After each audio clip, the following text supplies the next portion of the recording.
On this episode, we talk about interactive panels, learning environments, and AV fails. All that and more on EdTech. The network for the AV industry. What are you listening to? This is AV. This is AVNation. This is AVNation. This is EdTech episode 102, Failures and Foibles. Hello, AV friends, and welcome to another episode of the EdTech podcast. Today, I have with me, as always, an awesome panel of higher ed AV professionals. So we have Ernie Baily. Hi, Ernie. Hello, how is everybody? Hanging in there. And we also have with us Rob Rasberry. Hi, Rob. Hey, Aaron. How's everything going? Good as can be. And last but not least, Scott Tiner. How you doing, Scott? I'm doing well, Aaron. Thanks for having me. And hey to Ernie and Rob. Well, all right. Today we have three articles that we all took a look at, and we're going to start off with one from Commercial Integrator. It's Samsung Interactive Displays Help Transform Classrooms at Stevenson Institute of Technology. These are some really interesting panels. Have you guys had any experience with using them or demoing them or in rooms on your campuses? So I guess I'll jump in on the positive side of this, so to speak. So when the pandemic hit, we went straight from face-to-face to online, just like everybody else, in a matter of days and scrambling around. And then we had to think about the return to campus format. And basically what we came up with is we needed something that was versatile, had a lot of features, but also enabled, remote learning and hybrid learning. And what we came up with essentially was what we call our HiFlex carts, which is a 63 or 80-inch display. We decided to go interactive to sort of give it the virtual whiteboard, that kind of thing on there. And then they had a video soundbar with it on a cart that allowed it to be wheeled between rooms. And so we went with the interactive displays as well, because we were able, when we opened up Zoom, we could, from the display, do control functions, and the faculty just gravitated it. They loved it.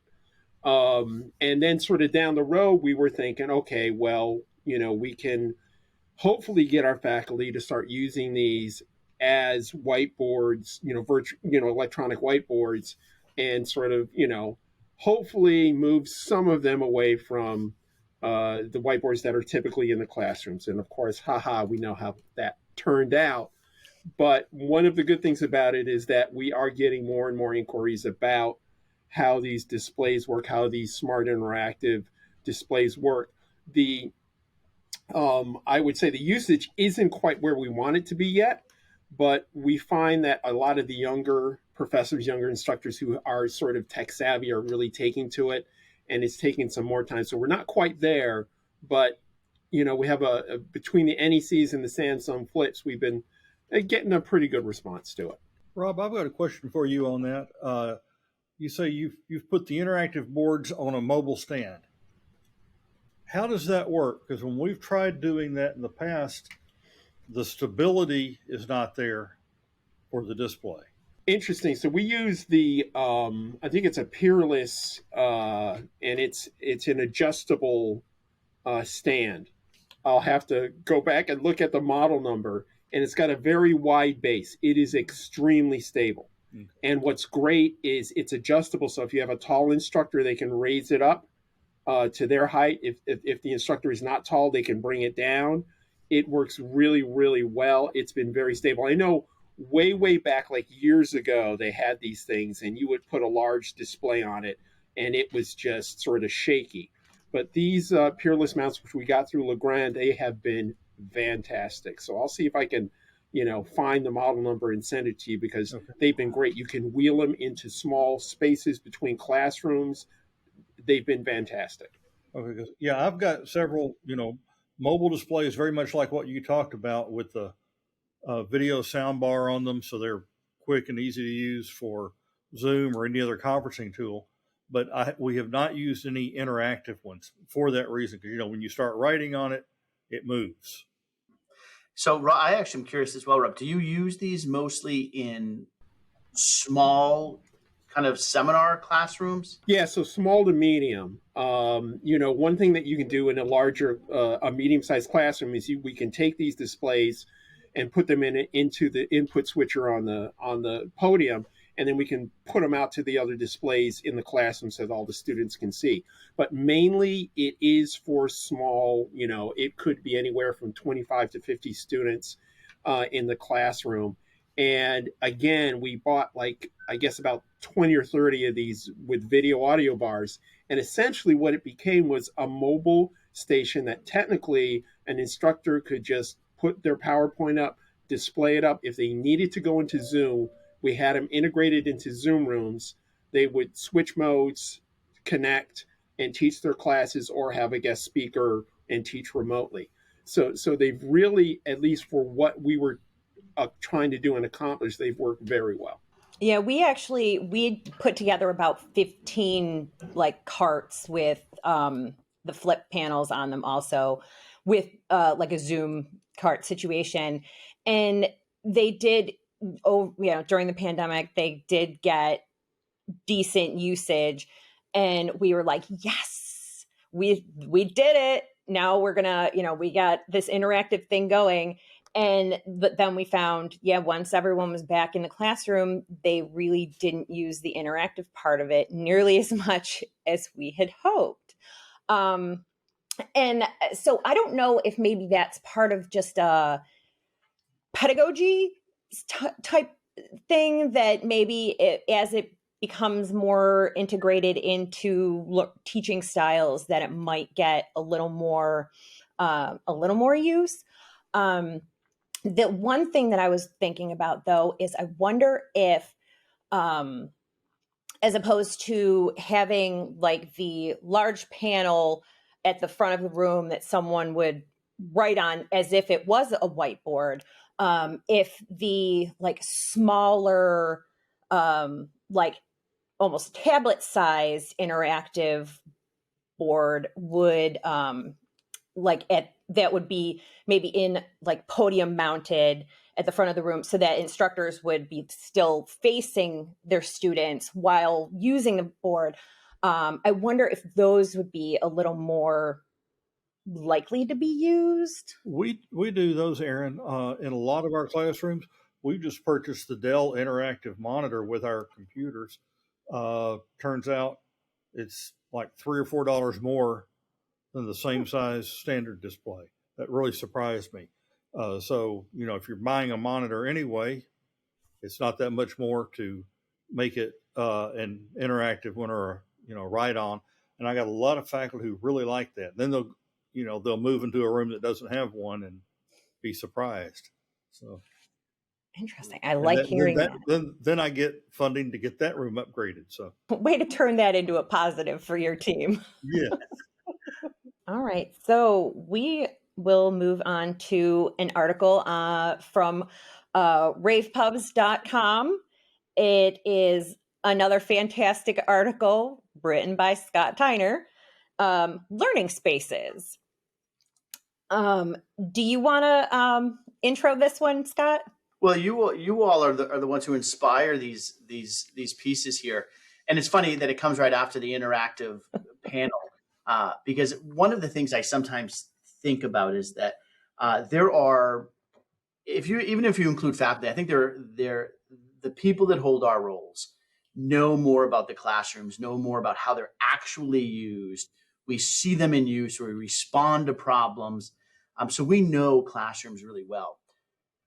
One of the things I think, at least in my experience, is that the overall environment is what's even more important than the technology that's put in it. So the interactive flat panels, we've tried many different versions of interactive flat panels, and they've been used or taken off on our campus. I think about some of my own experiences in the classroom, and for me, very little of it was about using technology. And a lot of it was about moving around, talking with different people. And I think there are some departments and some disciplines that might really lend towards putting shared stuff up, like in an active learning classroom. But again, a lot of the active learning classrooms we have on campus just don't get used as real interactive learning classrooms. So for me, it's really about what is the furniture like? What is the ability to get up and move around like? One of the things that matters a lot for classrooms that I see is space, just ability to feel like you're not cramped into one small space. And so furniture and really thinking holistically about a classroom and what works and what doesn't work. And even though we're all in the AV world, not always focusing just on technology. I wish that the teams from like facilities and real estate, and when they're doing these projects on classrooms, that they would consult like our department. Usually the AV department is brought in at the very end and they're like, oh yeah, that stuff. But you're right. Like the actual environment itself just really can change how a class is taught and how the students can absorb the information. Well, and we can put the technology in to complement the way the furniture is arranged and designed. Do we need distributed sound? And do we need to put a speaker over each table, especially for an active learning center? And what Scott was talking about, when we designed our first active learning space, I was on a committee of 10 of us, and we had about 25 chairs brought in. And we played musical chairs. We all moved around, sat down, tried to, see how long we could sit in a chair and be comfortable to decide what would be best for that space. And we played with different table sizes. But that, while I've been involved in furniture for the classrooms in the past, never to that extent. And we really got serious about it.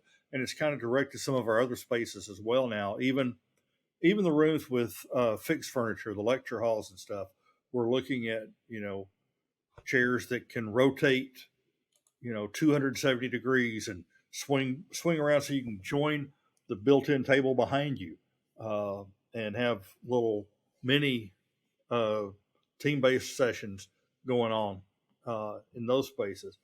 But yeah, I don't think you can really separate the technology from the furniture if you're wanting to make a successful classroom. Yeah, I would argue that probably one of the greatest inventions, or whatever you want to call it, that in the time that I've been in this field, is the node chair. That to go from a regular tablet armchair to the node chair. I'm assuming everybody's kind of seen the node chair, the little kind of round thing that it's a tablet armchair, but it's on wheels and it's comfortable and it rolls and there's a place to put your bag underneath.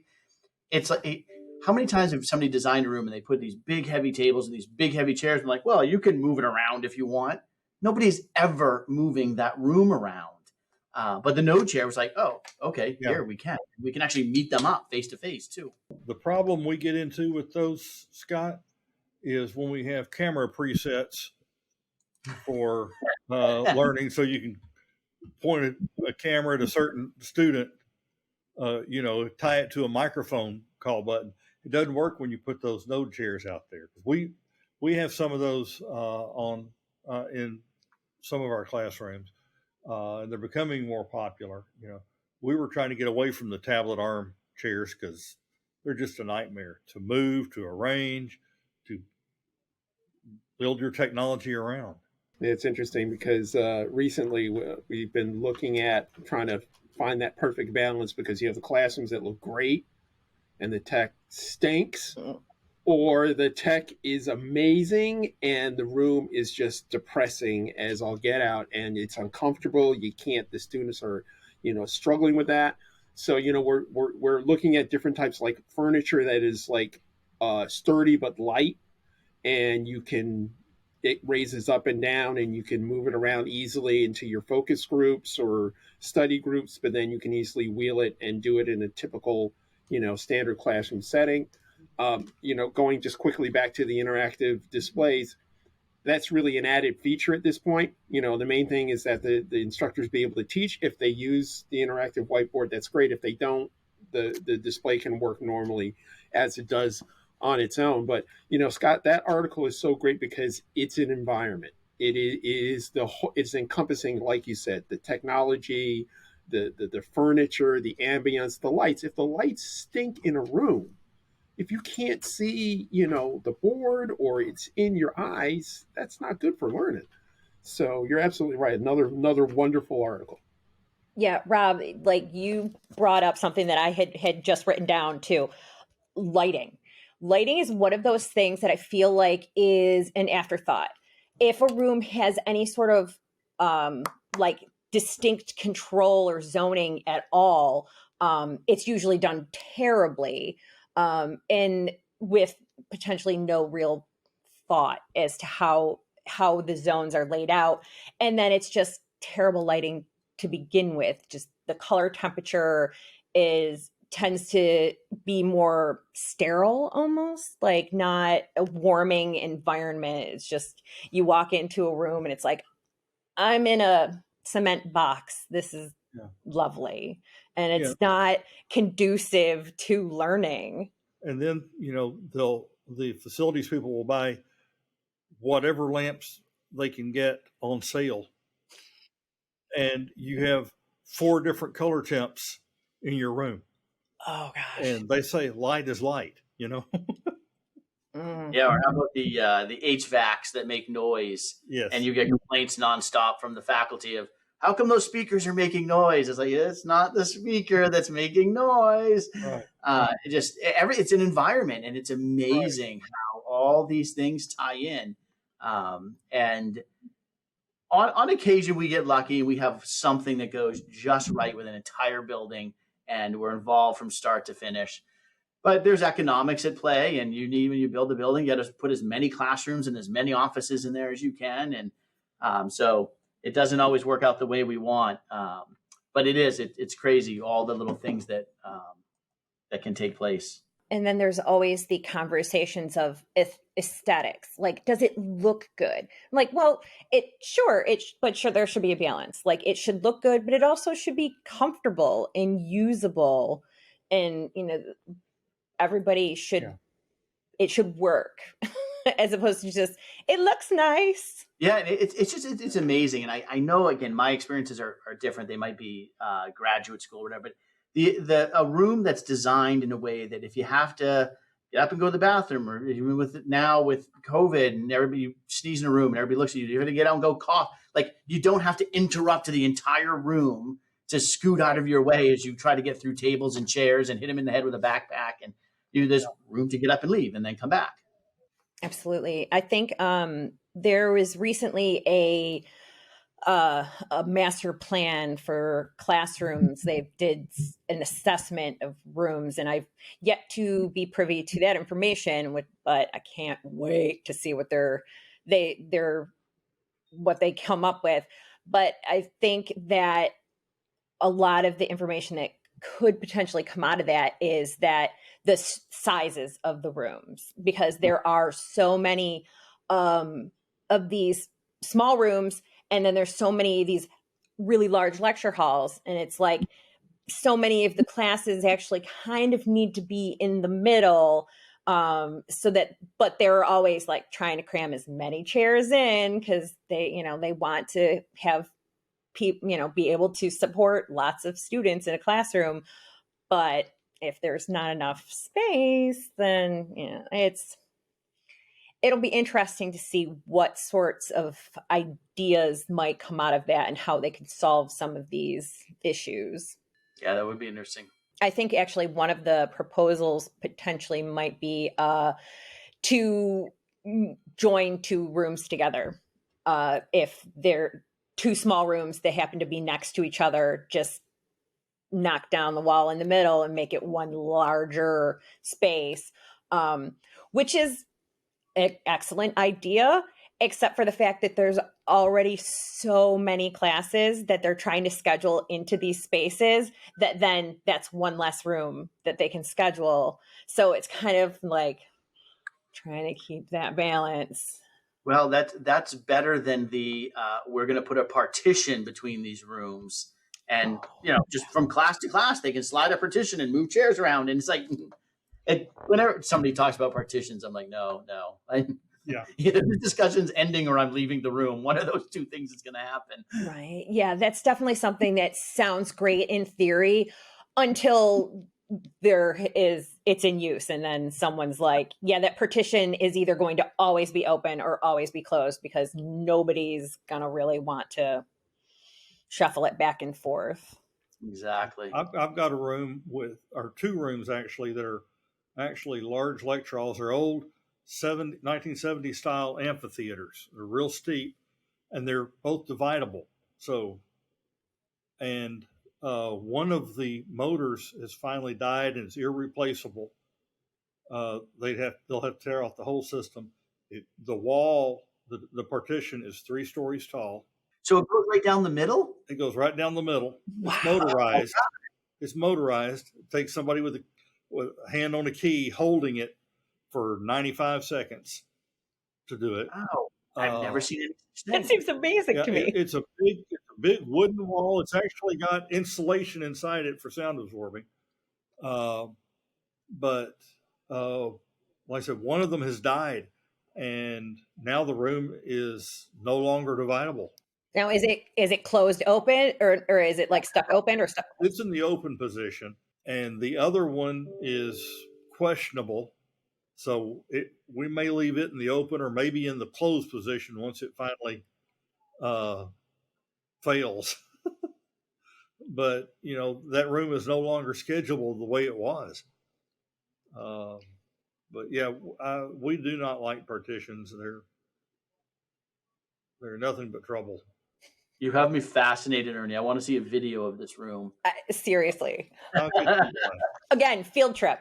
Totally. Yeah. We need to do a field trip. I think we ought to hit each of our sites. That sounds like a good idea.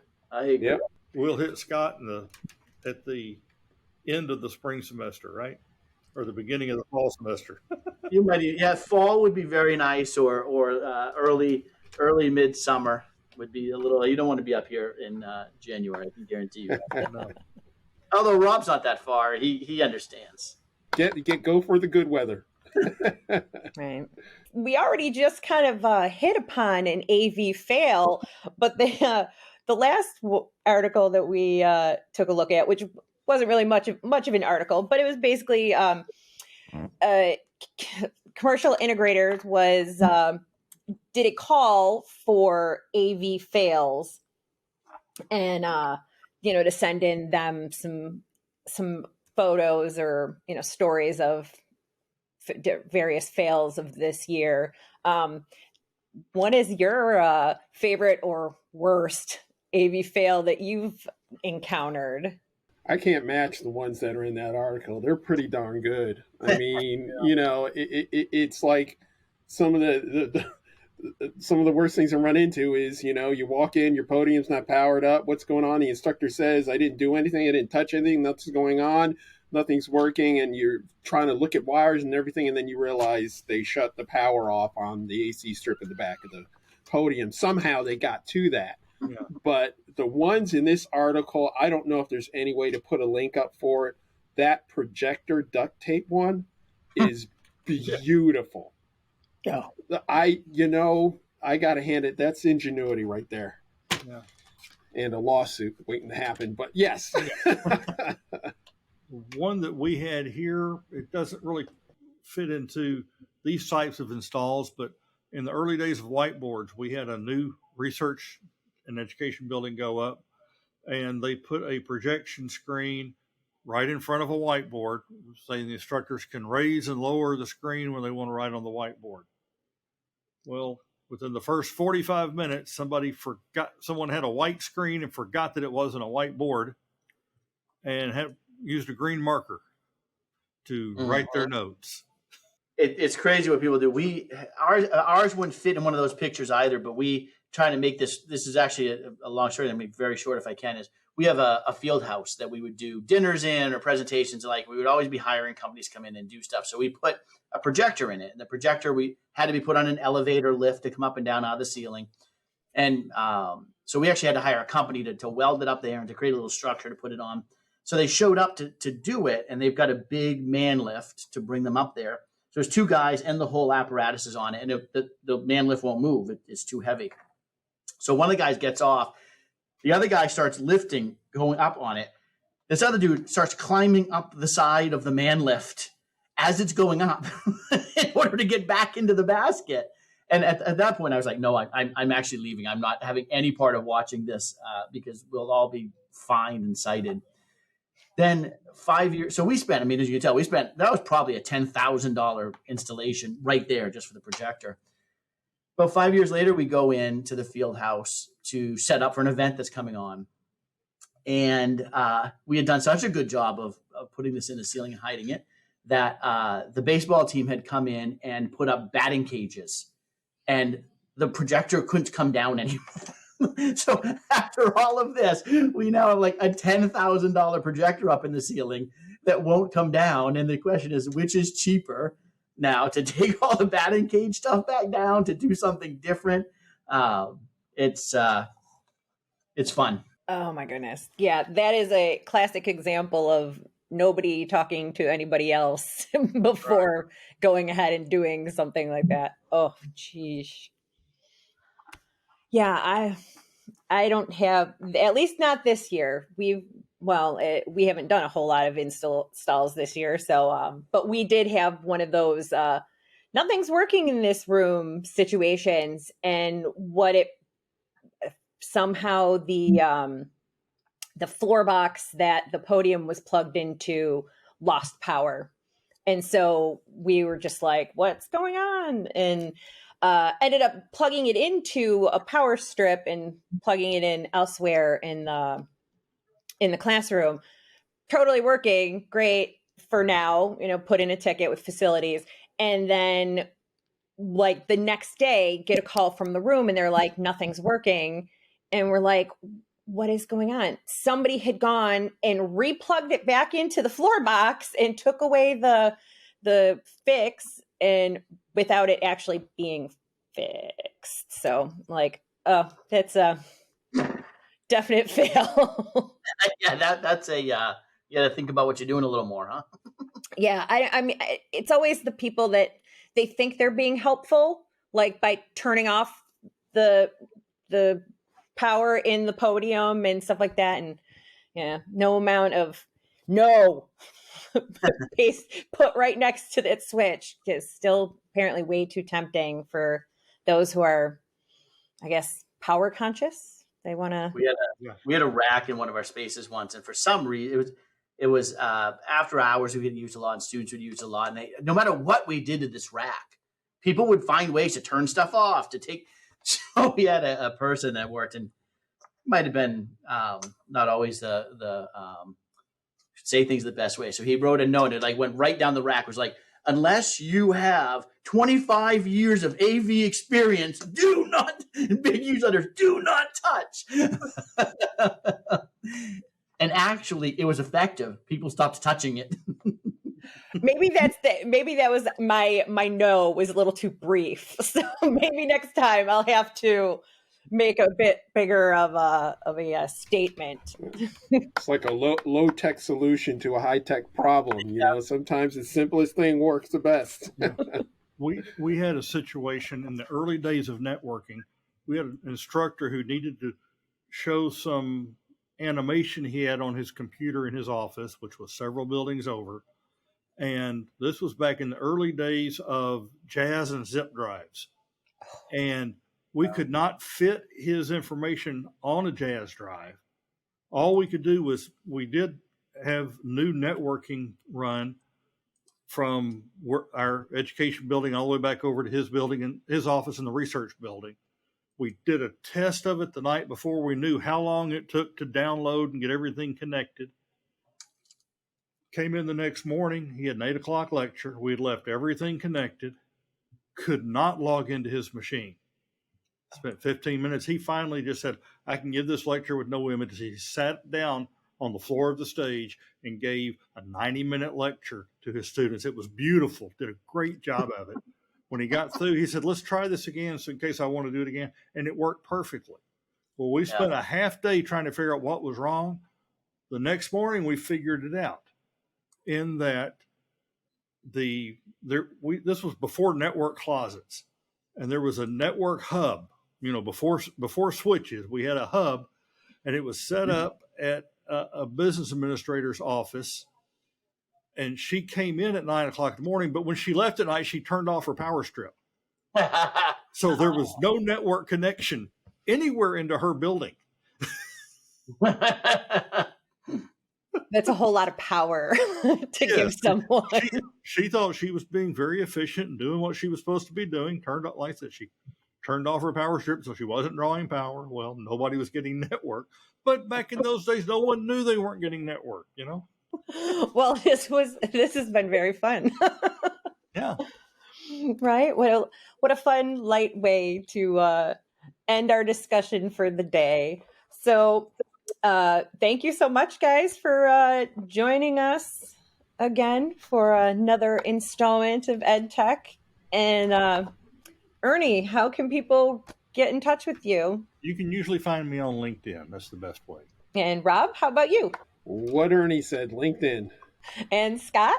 LinkedIn or Twitter. All righty. And as for me, you can find me on LinkedIn also, and on Twitter at Smearin_off_ice. And again, thank you so much. This has been fun. Until next month.